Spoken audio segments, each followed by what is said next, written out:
Good morning, Marmalade on the trail. Well, we'll be in a little bit. What's up, everybody? Well, this was kind of a turnaround, quick turnaround. Let's go over the stats real quick. It's day 165 overall. It's August 23rd. And we got into White's Pass. White's Pass is back there, the building I just showed you in the previous clip. It's a ski resort. It's a very small place. Very hiker friendly though, had some good food, but we got here about 2:30, 2:45. Had a shower. We did laundry. I'm gonna wait for this car to go by. And charging stations there. Like I said, the shower, laundry. They closed kind of early. It was really weird. You get there at 2:45 or whatever it was, and they closed at 6. So, you could still use the charging stations. We had free, I showed you last night, we had free camping down by the lake. It was very rough though. I mean, the spots, they're not real campsites. They're literally the bumpiest, roughest. I just had to pick a spot that thankfully didn't pop my air mattress. So, but it was the right price. It was free. So got up early this morning. I'll tell you the plan today. We got up early so we could get back up there and keep charging our items. But a couple of the negatives that I don't like for these really long stretches, it's like 98.5 miles, something like that, is frankly, I don't really enjoy being out here. It's very, very hard work, especially at my age. They're doing 5 miles a day in these big steep mountains, and they're getting rougher as we go more north. Rougher as in more roots and more rocks and just, not as smooth. So it's physically more demanding. And like 3 days, we just did 3 days, 3 to 4, 3.5, into the fourth day is perfect. And you're really tired, really worn out, and you're ready for food and some rest. And because we got there in the afternoon yesterday and we're leaving again this morning, we really did no real rest. So we have basically a 5-day stretch.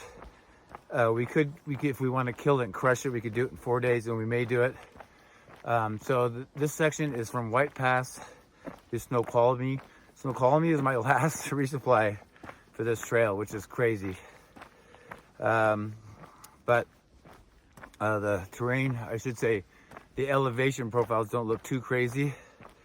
So let's hope that's true, as in too many big giant mountains. The bad thing is today is Wednesday, the 23rd. Thursday evening, you can see in the sky right now how it looks. Let me turn around and show you where I'm walking towards. You can see the clouds right there. It's not supposed to rain today, but it sure looks like rain. The negative to wearing shorts, I didn't bring rain pants. I have a rain skirt. I'm just realizing it's in the bottom of my backpack.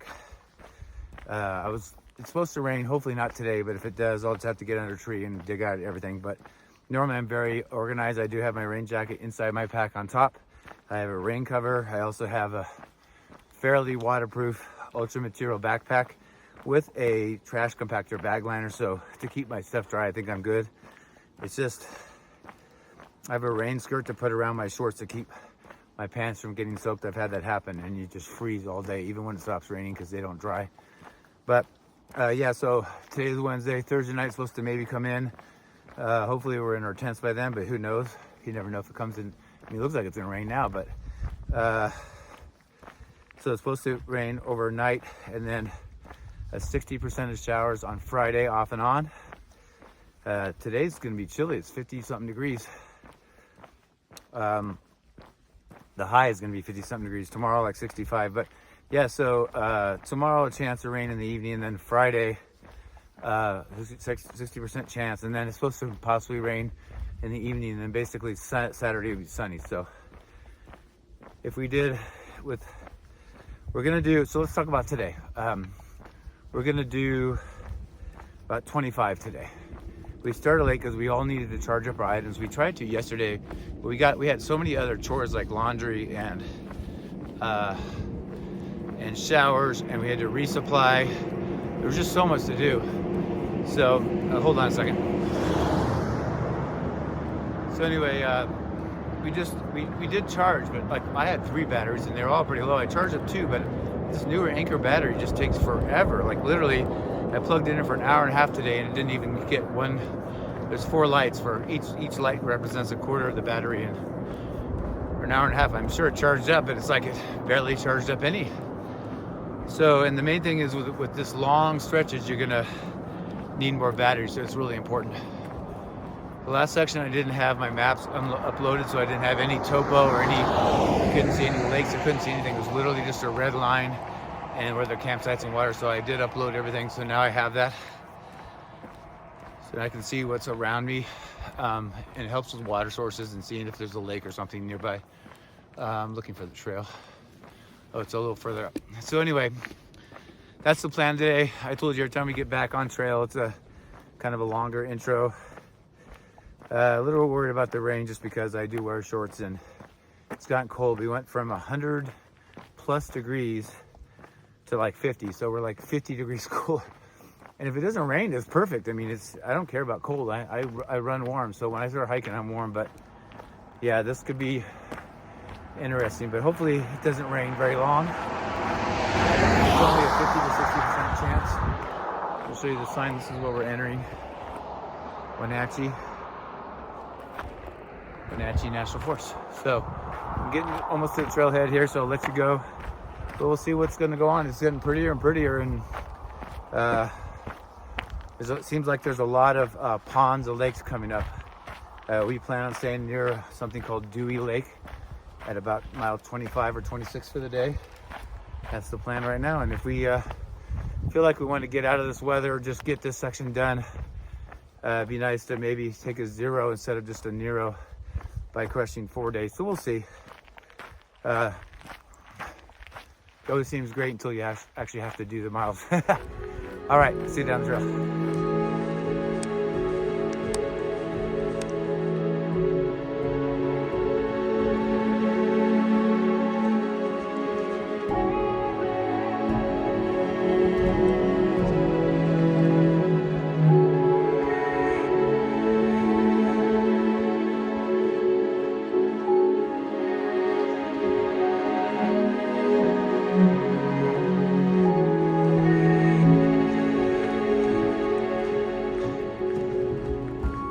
Well, I thought I'd give you an update, you guys. I've gone about 4.5. It was a climb for about 4.5 miles, maybe close to 5 miles. I got that done, so now I'm kind of on the peak of it. Now it's cruisy for the next about 8 miles. We've decided to meet for lunch at the 13 point something mile mark for the day. Remember, we're going to do 25. I forgot to mention it, but I like the way we hike as a team. I'm still with the Codgers.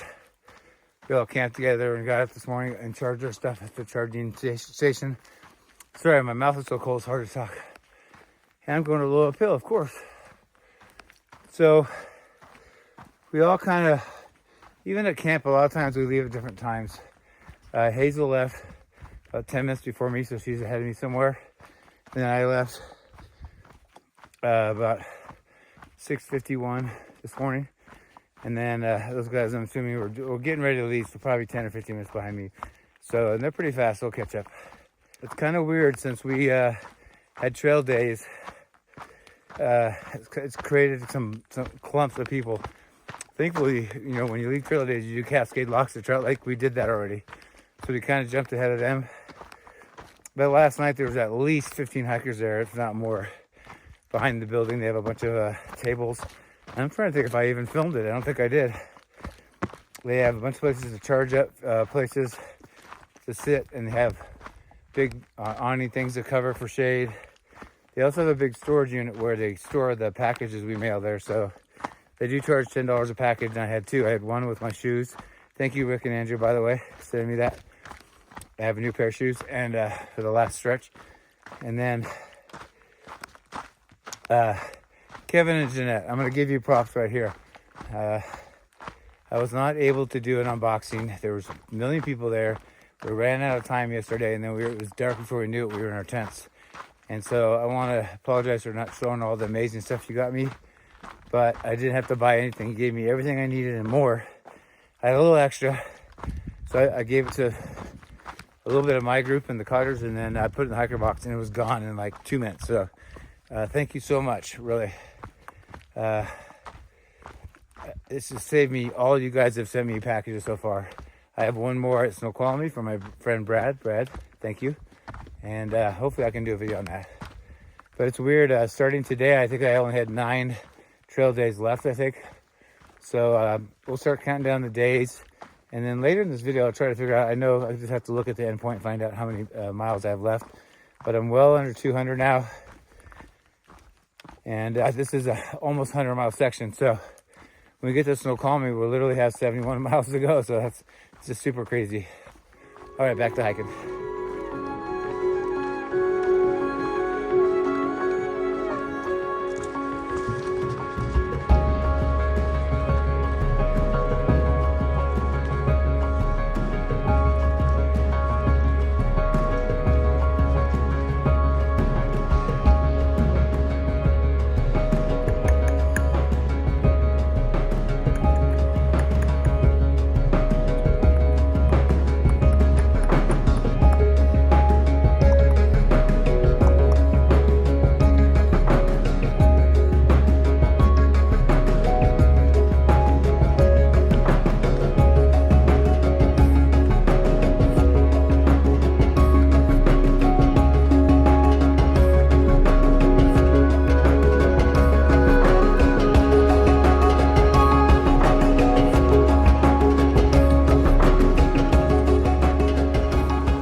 Got a beautiful river over here.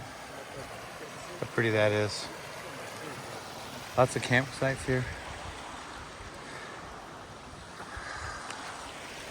All right, so we got here at 11:30. I'm gonna leave at 12. We started late. Remember, I started just before 7 o'clock, but we already got a little over 13 miles done, about 25, so only 12 miles to go. But leaving here, we do have a decent climb coming up. It's about 4 miles and maybe, I don't know, 1,000 or 2,000 feet. I don't know, but it's 4 miles. And then the rest of the day is cruisy to Dewey Lake. So although we started probably an hour and a half later than normal, we might get to camp at a normal time, you know, maybe 5:30, I don't know. But depends how steep this climb is. I just came down a climb, or came downhill. It looked like it was steep on the far out app, but it wasn't steep when I walked down it. So hopefully it's not steep going up, is what I'm saying. But yeah, so we're all just hanging out, and really pretty. It's chilly, it's, low 50s. Tried to sprinkle for a little bit, but it didn't, and that's about it.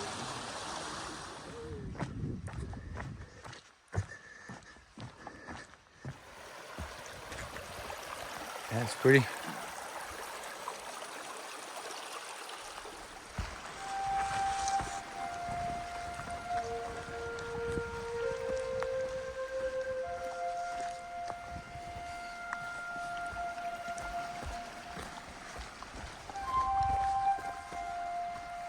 Oh boy.